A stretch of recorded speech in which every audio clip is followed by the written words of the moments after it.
বিড়ি সিগারেটের অভ্যাস যাদের, ছেড়ে দেন বাবা, আমার অনুরোধ, রাগ হইয়েন না। আপনি হিম্মত করলে পারবেন চাচা। বিড়ি সিগারেট আগুন, আগুন কোনো মানুষের প্রিয় হইতে পারে না। 2 নাম্বার, না ঠিক কইও না, রাখো।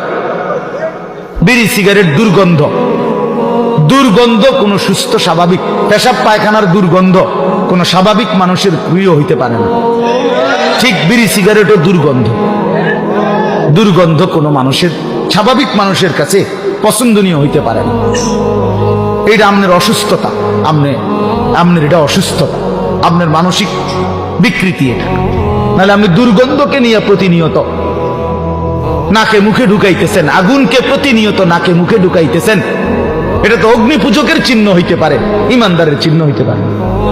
আর আমার একটা কথা শেষ, চাচারা রাগ হইয়েন না, আপনাদেরকে বলি, 60 বছর 70 বছর 50 বছর যারা বিড়ি সিগারেট খাইয়া খাইয়া জীবন শেষ করলেন, আচ্ছা কবরে যাওয়ার পরে যদি ফেরেশতা বলে, মনে করেন একটা চিন্তা করেন না, কবরের ফেরেশতা যদি বলে চাচা আপনারে আমি দেখছি